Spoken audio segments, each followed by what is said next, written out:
안녕하세요, 여러분. 제가 얼마 전에 상하이를 갔다 왔는데 이제 상하이가 아무래도 다른 여행지보다는 난이도가 높기도 하고 저도 상하이 여행 준비할 때 되게 많이 정보들을 많이 찾아왔거든요. 그래서 제가 그때 알게 된 정보랑 제가 여행하면서 이건 꼭 알려드리고 싶다 했던 그런 꿀팁들을 다 정리해가지고 영상 하나로 상하이 여행 준비하실 수 있게 총 정리 영상을 가져왔습니다. 또 바로 이제 시작할 건데 횡설수설할 것 같아서 이렇게 기획안을 쫙 써왔거든요. 기획안을 보면서 말씀드릴게요. 일단 가장 먼저 총 경비부터 말씀드리자면 쇼핑 제외한 여행 경비가 일단 항공 왕복 27만 원, 숙소 3박에 62만 원, 여행자 보험 5천 원, 유심 17,720원, 공항 픽업 38,707원, 디즈니랜드 11만 2,820원, 교통 14만 3,168원, 현지에서 사용한 식당, 이런 식비 이런 거 다 합해서 25만 8,924원이 나왔거든요. 그래서 전부 다 합해서 144만 8,689원이 나왔습니다. 요 정도가 나왔는데 사실 저는 혼자 간 거라서 숙소나 식비나 교통비 제가 다 혼자 부담을 했다 보니까 둘이나 여럿이서 가면 훨씬 더 여기에서 세이브할 수 있지 않을까 싶습니다. 일단 다음은 체감 물가. 체감 물가는 한국보다는 조금 저렴하다고 느꼈는데 일단 식비 같은 경우에는 제가 갔던 식당들이 유독 그랬을지 모르겠는데 가격에 비해서 양이 되게 많아가지고 이 가격에 이만큼이 나온다고? 약간 이렇게 혜자스럽다는 느낌을 많이 받았고 그리고 특히 교통비가 한국의 약간 절반 수준으로 저렴해요. 택시비도 거의 한국의 절반? 수준으로 저렴해가지고 택시를 되게 부담 없이 타고 다녔습니다. 항공권은 대한항공을 이용했고 저는 27만 원대로 구매를 했는데 갈 때는 인천에서 푸동공항, 올 때는 홍차오공항에서 김포공항 이렇게 다구간으로 끊었거든요. 일단 푸동공항은 우리나라 인천공항이라고 생각하시면 돼요. 시내에서 좀 떨어져 있고 공항도 되게 크고 노선도 되게 많은 그런 공항이라고 보시면 되고 홍차오공항은 딱 김포공항이라고 생각하시면 되거든요. 시내에서 되게 가깝고 푸동공항보다는 훨씬 노선도 적고 작은 공항이라고 보시면 되는데 제가 두 공항 다 가본 결과 푸동공항에 비해서 홍차오공항 국제 노선이 적으니까 출국 수속하는데 한 10분? 정도밖에 안 걸렸고 공항도 저는 엄청 작을 거라고 생각했는데 제가 생각했던 것보다는 확실히 중국이라서 그런지 크고 되게 깔끔하고 쾌적했습니다. 여행 마지막 날 집 갈 때 사실 되게 힘들잖아요. 빨리 집 가고 싶고 그래서 저는 저처럼 홍차오 김포공항 노선 끊으시는 거 완전 추천드립니다. 그리고 공항에서 시내 가는 법은 여러 가지 방법이 있는데 일단 택시랑 그리고 마그레브, 지하철, 공항버스 이렇게 4가지 방법이 있거든요. 일단 마그레브는 우리나라 KTX처럼 고속열차인데 많은 분들이 마그레브를 타서 이제 지하철로 한번 환승을 해서 가시는 분들이 많더라고요. 아니면 택시. 이 2가지 방법을 제일 많이 이용해서 시내로 넘어가시는 것 같은데 저도 처음에 그래서 좀 택시비가 아무래도 비싸니까 마그레브를 타고 갈까 하다가 상하이는 지하철 타려면 짐 검사를 해야 되거든요. 근데 이제 여행 첫날에 캐리어도 있고 한데 짐 검사 하려면 되게 번거로울 것 같아가지고 그냥 디디 택시를 타자 해서 디디 택시를 타려고 했는데 푸동공항에서 시내까지 가는 택시비가 한 25,000원에서 35,000원? 요 정도 하는 것 같더라고요. 제가 이제 여행 정보 찾다 보니까 트립닷컴의 공항 픽업 이용하시는 분들도 많이 계시는 거예요. 저도 트립닷컴 공항 픽업을 이용했습니다. 가격은 제 숙소가 그랜드 센트럴 호텔이어가지고 거기까지 38,000원이었는데 결과적으로는 엄청 만족을 했습니다. 짐 찾고 나가면 바로 기사님이 이제 피켓 들고 대기를 해주시거든요. 근데 비행기 연착 때도 추가금 이런 거 없고 차량도 완전 진짜 깨끗한 세핑 전기차가 와가지고 승차감도 되게 좋고 그래서 택시 이용하실 분들이라면 저는 공항 픽업 서비스도 추천드립니다. 그리고 숙소도 어떻게 잡았는지 물어보시는 분들이 계셨는데 숙소는 한국인들 약간 국룰 호텔인 그랜드 센트럴 호텔 상하이로 잡았거든요. 가격은 3박에 약 62만 원 정도로 잡았습니다. 혼자 가기에는 사실 조금 부담스러울 수 있는 숙소인데 여기로 잡은 이유는 일단 첫 중국 여행이라서 저도 좀 무섭고 조금 걱정이 됐어요. 그래서 최대한 안전하고 한국인들에게 검증을 받은 그런 숙소로 예약을 해야겠다 싶어가지고 잡게 됐는데 결론적으로 저는 완전 만족을 한 숙소입니다. 일단 여기가 난징동로 완전 가까이 5분? 거리에 있는 숙소거든요. 그리고 난징동로역이 또 바로 앞에 있어요. 그래서 이동하거나 할 때 관광할 때 위치가 되게 좋고 여기가 5성급이지만 연식이 좀 된 호텔이어가지고 룸 컨디션이나 이제 가구 인테리어 같은 거는 좀 오래된 느낌이긴 한데 그래도 되게 관리가 잘 된 느낌? 잘 된 느낌에다가 깔끔하고 깨끗해가지고 만족을 했던 호텔이라서 저는 상하이 다시 가도 묵을 의향이 완전 있는 호텔입니다.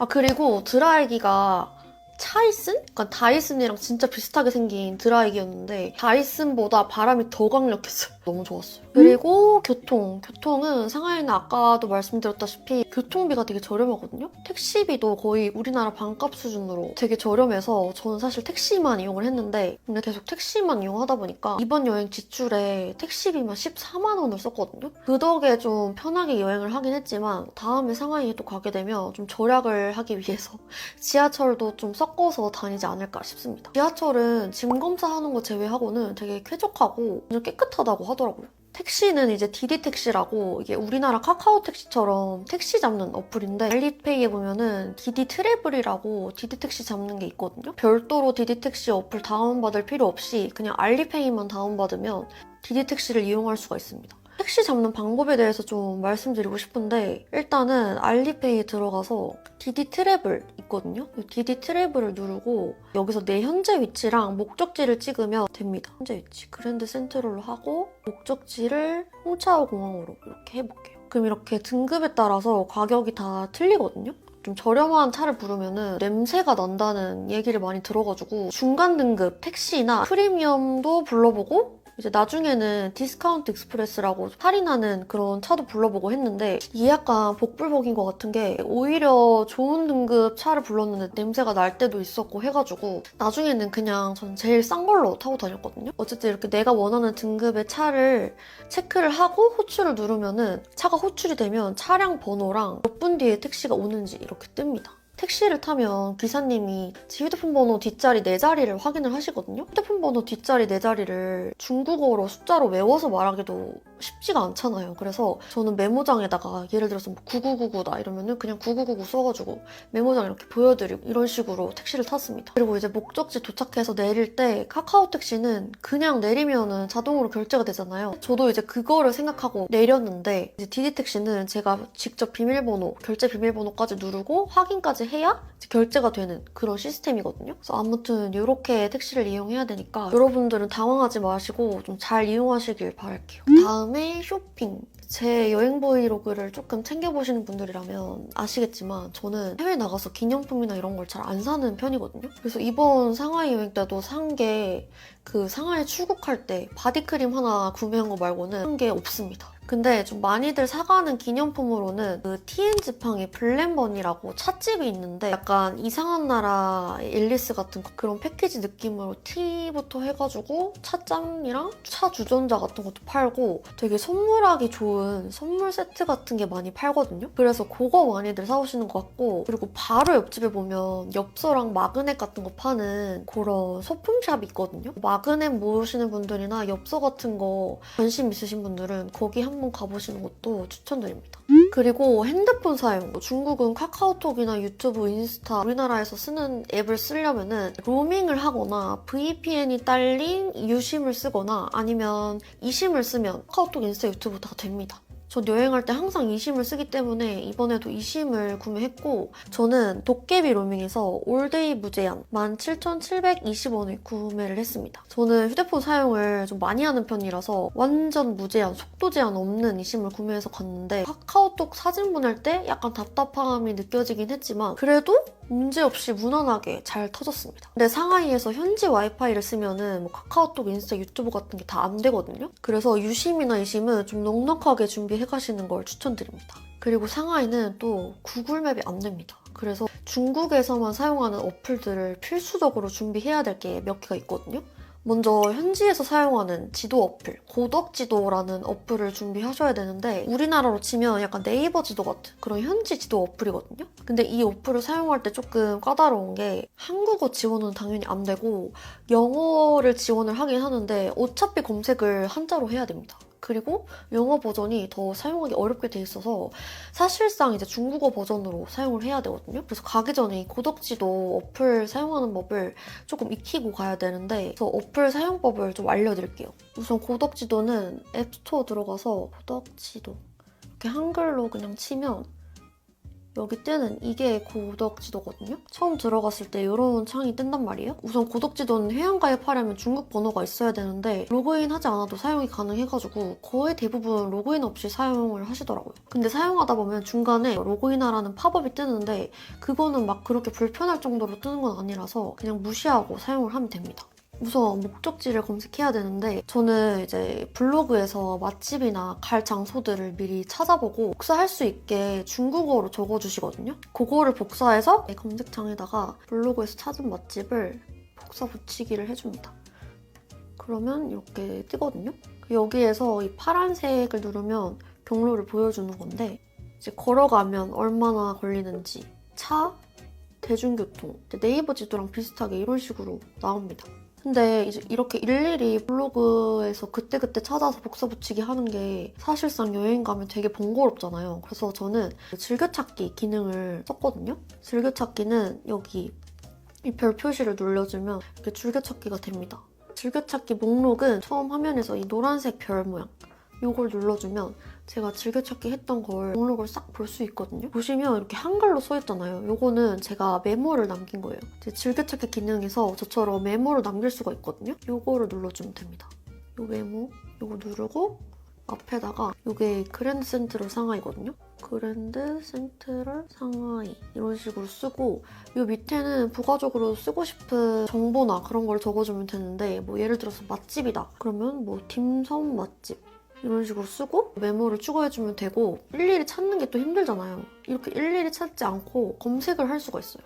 이 돋보기 모양을 누르고 그랜드 센트럴 상하이 바로 뜨죠.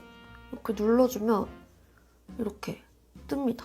이런 식으로 지도를 보고 다녔고 그 외에 제가 좀 추천드리고 싶은 어플이 트리플이거든요. 저는 보통 여행 동선 짤 때 구글맵을 켜서 지도를 딱 보고 제가 즐겨찾기 했던 그 하트 모양 있잖아요. 거기를 이제 묶어서 여행 동선을 좀 짜는 편인데 고덕지도 같은 경우에는 즐겨찾기 했던 그 별 모양이 뜨긴 떠요. 근데 문제는 메모했던 대로 한국어로 뜨는 게 아니라 중국어로 뜨거든요. 그래가지고 이렇게 봤을 때 이게 어떤 식당인지 어떤 카페인지 알 수가 없는 거예요. 그럴 때 도움을 많이 받았던 게 트리플인데 트리플은 웬만한 장소들은 한국어로 검색이 돼서 장소 추가에 들어가면은 디즈니랜드 상하이 이런 식으로 치면 상하이 디즈니랜드 이렇게 떠가지고 장소 추가를 해요. 그러면 이렇게 한국어로도 쫙 볼 수가 있고 가까운 동선대로 이렇게 숫자로 다 표시를 해줘가지고 동선 짜기에도 너무 좋고 제가 갈 동선이 이렇게 한눈에 보이니까 편하고 너무 잘 썼습니다. 그래서 약간 고덕지도만으로는 좀 동선 보기가 어렵다, 동선 짜기 어렵다 하시는 분들은 저는 트리플 완전 추천드립니다. 그리고 제가 상하이에서 갔던 장소들은 제 상하이 여행 브이로그 더보기랑 보시면 제가 고덕지도 링크랑 해가지고 다 정리를 해놨거든요. 그래서 그거 참고하시면 좋을 것 같아요. 그리고 다음은 결제랑 주문 어플. 일단 상하이는 현금 사용을 하지 않는 나라입니다.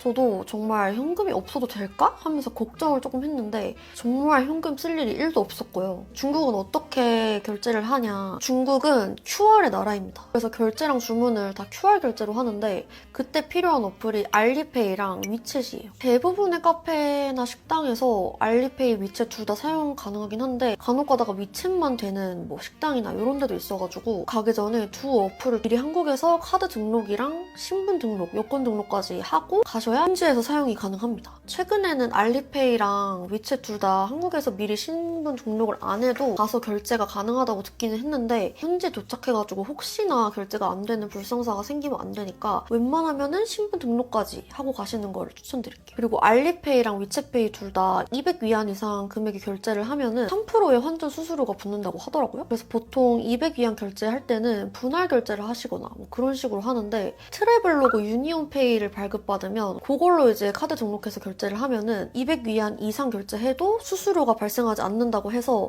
제가 또 이 상하이 여행만을 위해서 트러블로그 유니온페이를 발급받아서 위챗이랑 알리페이 둘 다 등록을 했습니다.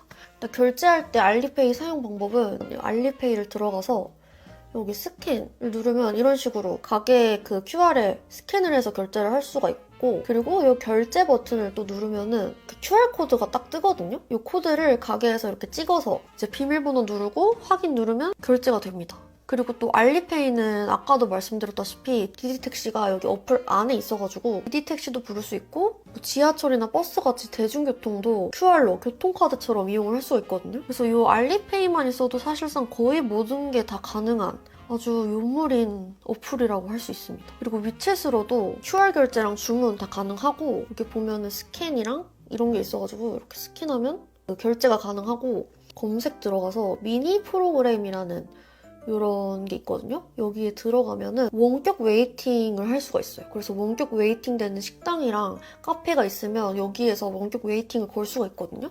특히 많이들 가는 헌지우 이치엔 양꼬치집도 원격 웨이팅이 가능하고 아마수장 밀크티도 여기 위챗으로 원격 웨이팅을 해서 그때 한 1시간 전에 웨이팅 걸어놓고 바로 픽업해서 먹었거든요. 뭐 사용 방법도 어렵지 않으니까 꼭 사용하시는 걸 추천드릴게요. 이렇게 위챗이랑 알리페이처럼 필수적인 어플 외에 좀 선택적으로 알고 가면 유용한 어플이 있는데 메이투안이라는 배달 어플이에요. 특히나 중국은 배달비가 저렴하다고 하거든요. 이 메이투안으로 많이들 구매하는 그 홀리랜드 또 배달을 할 수가 있어가지고 저도 홀리랜드 주문하려고 이거를 다운받아서 갔는데 블로그 보면 한국 번호로도 인증이 된다 이렇게 써있는데 저는 인증 번호에서 번호가 안 와가지고 거기서 막혀서 이용을 못했습니다. 근데 이제 블로그 찾아보면 메이투안 배달하는 법 되게 잘 써주신 분들이 많거든요. 배달 이용하실 분들은 블로그 보고 한번 주문해보셔도 좋을 것 같아요. 그리고 의사소통 어떻게 하는지 물어보시는 분들도 몇 분 계셨는데 상하이는 일단 영어로 의사소통이 잘 안 되는 편이에요. 그래서 번역 어플, 팝하고나 구글 번역기 중에서 다운받아 가시면 좋은데 근데 사실 소통을 할 일이 많지도 않고 특히나 상하이는 이 휴대폰으로 다 주문을 하고 결제를 하고 하기 때문에 딱히 이제 의사소통을 하기 위해서 번역기를 쓴 적이 많지는 않았는데 이제 알리페이나 위챗으로 결제를 할 때 어플 내에 메뉴판이 나오는데 그 어플 내에 자동 번역 기능을 쓰면은 되게 이상하게 번역이 나와가지고 주문할 때도 그 메뉴판을 캡처해서 번역 어플로 들어가서 그 사진을 다시 번역해서 주문을 하는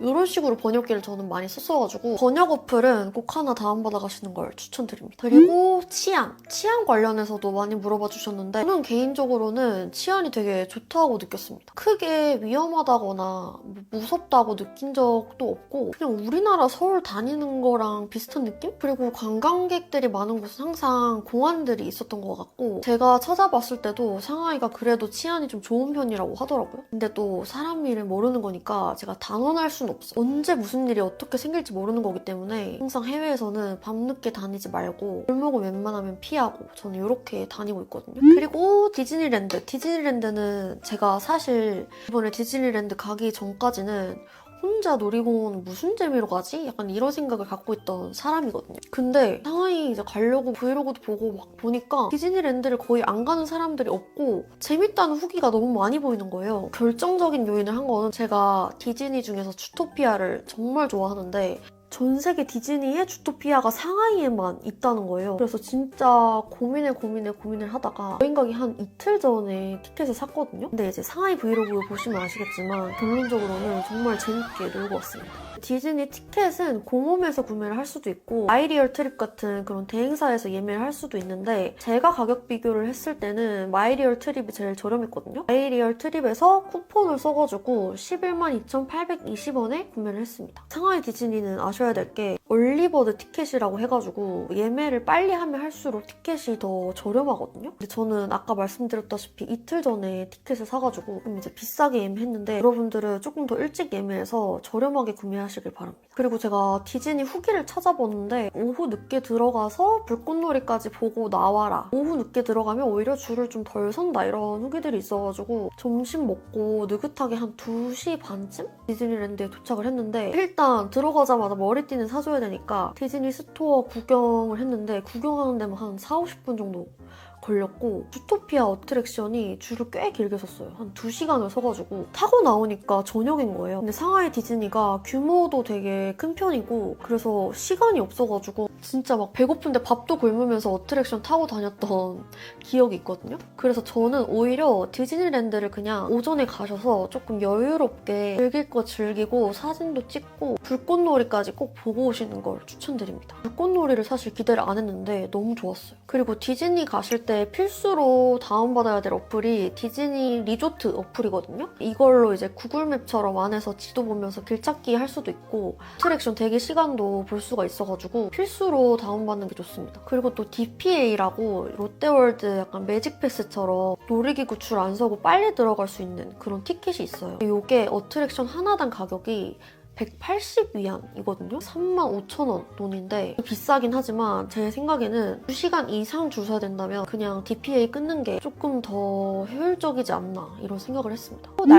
날씨는 뭐 달마다 다르겠지만 상하이가 한국보다는 좀 따뜻하고 조금 더 습하다고 하더라고요. 제가 갔을 때 4월 초 기준으로는 비도 안 오고 날씨가 되게 좋았고 근데 제가 확실히 느꼈던 거는 미세먼지가 확실히 많다. 그래서 분명히 날씨는 좋았는데 하늘이 맨날 회색이었습니다. 그 다음에 위생. 제 상하이 브이로그 댓글 보면은 이제 위생에 대한 우려를 해주시는 분들이 되게 많았거든요. 저도 사실은 중국에 대한 그런 위생에 대한 선입견이 좀 있어가지고 가기 전에는 괜찮을까 싶었는데 호텔도 되게 깨끗했고 길거리도 되게 깔끔하고 깨끗했거든요. 길거리에서 막 안 좋은 냄새가 나지도 않고 그리고 식당이나 카페 이런 데 위생도 제가 그런 식당 위주로 갔을 수도 있겠지만 되게 깔끔하고 깨끗하다고 저는 오히려 느꼈습니다. 저는 상하이 위생은 오히려 깔끔하다, 깨끗하다고 느꼈습니다. 자, 그리고 맛집이랑 추천할 만한 장소들. 사실 저는 맛집 같은 경우에는 상하이에서 먹었던 모든 음식이 다 저 입에 너무 잘 맞고 맛있었거든요. 근데 지금 가장 생각나는 거는 그 레드립스의 마라반. 약간 마라 샹궈랑 마라탕 사이의 느낌인데 거기에 이제 참깨 소스가 들어가 있어가지고 엄청 부드럽고 고소한 마라 샹궈를 먹는 느낌? 저는 중국 마라 하면 되게 사실 엄청 얼얼하고 되게 센 그런 마라를 생각했거든요. 근데 그렇지도 않고 그냥 마라 초보자들도 먹을 수 있을 만한 그런 맛이었어요. 여기는 그냥 진짜 마라 좋아하는 분들이라면 무조건 맛있게 먹을 맛이고 그리고 페이다추라고 중국 가정식을 하는 식당인데 가장 유명한 메뉴가 고기 고추 볶음이거든요. 요거랑 두부조림 주문했는데 두부조림도 맛있는데 약간 중국 향신료 향이 조금 나가지고 약간 호불호는 좀 갈릴 것 같아요. 근데 고기 고추 볶음이 진짜 맛있었습니다. 약간 이게 청고추랑 돼지고기를 볶은 건데 그 고기의 육향이랑 고추의 알싸한 맛이 어우러지면서 막 느끼하게 생겼는데 느끼하지도 않고 완전 짭짤해가지고 완전 밥도둑입니다. 그리고 밥을 시키면은 밥이 무슨 소째로 나오고 근데 그 밥이 또 엄청 맛있어가지고 밥을 2그릇 넘게 먹었거든요. 상하이 여행 왔는데 중식이 좀 잘 안 맞는다 하시는 분들이 여기 가서 저는 쌀밥이랑 고기고추볶음 한번 드셔보시면 좋을 것 같아요. 그리고 다음은 주강호커고. 일단 육수 개수는 3가지로 했거든요. 무조건 먹는 홍탕이랑 토마토탕이랑 버섯탕 이렇게 했는데 홍탕이 생각보다 엄청 매운데 또 엄청 맛있는 거예요. 여기도 그렇다고 마라향이 막 엄청 강하지도 않는데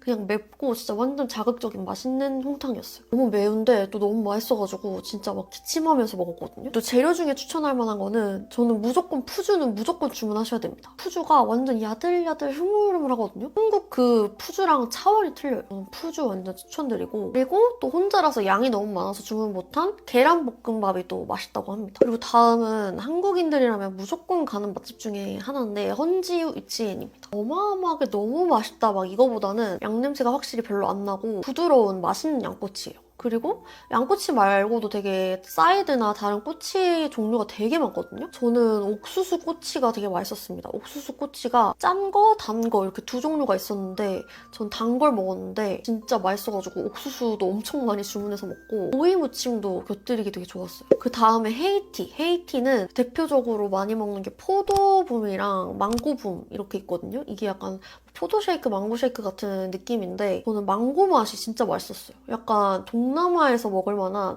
맛있는 망고 쉐이크에다가 코코넛 우유가 섞인 맛인데 코코넛을 별로 안 좋아하는데도 되게 거부감 없이 맛있었고 밑에 보면은 과육이랑 펄 같은 게 이렇게 자글자글 깔려있거든요. 근데 그게 되게 쫄깃하면서 엄청 맛있었습니다. 한국에도 헤이티가 들어왔다고 하는데 중국 거랑 또 맛이 다르다고 해가지고 거의 매일 한 잔씩은 마셨던 것 같아요. 그리고 좋았던 장소는 일단 와이탄 동방명주 야경. 여기는 내가 상하이에 왔구나를 처음에 딱 실감했던 장소고 이게 사진이나 영상으로도 되게 예쁜데 실제로 보면은 내가 런던에 왔나? 이런 착각을 하게 만들 만큼 되게 유럽 같기도 하면서 또 옆에를 돌아보면은 미래도시처럼 막 동방명주가 있고 너무 멋있는 장소라서 한 번쯤은 꼭 가보시는 걸 추천합니다. 그리고 디즈니랜드, 상하이 디즈니는 그 주토피아 영화를 되게 구현을 잘 해놔가지고 되게 영화 속에 들어온 느낌이었고 그 어트랙션 퀄리티도 되게 좋았습니다. 그 다음에 추천할 만한 장소는 우캉루. 우캉루는 되게 이국적인 느낌의 동네거든요. 우캉맨션이라고 상하이에서 처음 지어진 아파트가 있는데 여기는 사람이 너무 많아가지고 그쪽보다는 주변 거리를 걷는데 되게 한적하고 그 주변에 예쁜 카페나 소품샵 이런 것들도 되게 많아가지고 약간 요즘 젊은이들이 되게 좋아할 만한 동네가 아닌가 싶습니다. 여러분 제가 이렇게 상하이 여행하고 나서 드리고 싶었던 정보들을 한번 쫙 공유를 해봤는데 상하이 여행이 진입장벽이 되게 높다고 생각하시는 분들이 많으실 것 같은데 뭐 알리페이나 어플 이런 것들은 한 번 적응이 되니까 오히려 저는 되게 편하게 느껴지더라고요. 그리고 저한테 중요한 거는 음식인데 음식들이 너무 맛있었고 사실 저도 되게 걱정하면서 떠났던 여행인데 되게 재밌게 즐기고 왔거든요. 가볼까 말까 망설이고 계시는 분들이 있다면 이번 영상 보시고 준비 잘 하셔서 무비자일 때 떠나보시는 것도 좋을 것 같아요. 이번 영상도 봐주셔서 감사드리고 다음 영상으로 또 오겠습니다. 안녕. Wake up, honey, I made you breakfast. Fresh coffee and bagels too. A new day is waiting for us. We got lots of fun stuff to do. Let's go to the zoo and feed the monkeys. I can lend them your baseball cap. Let's make the day a bear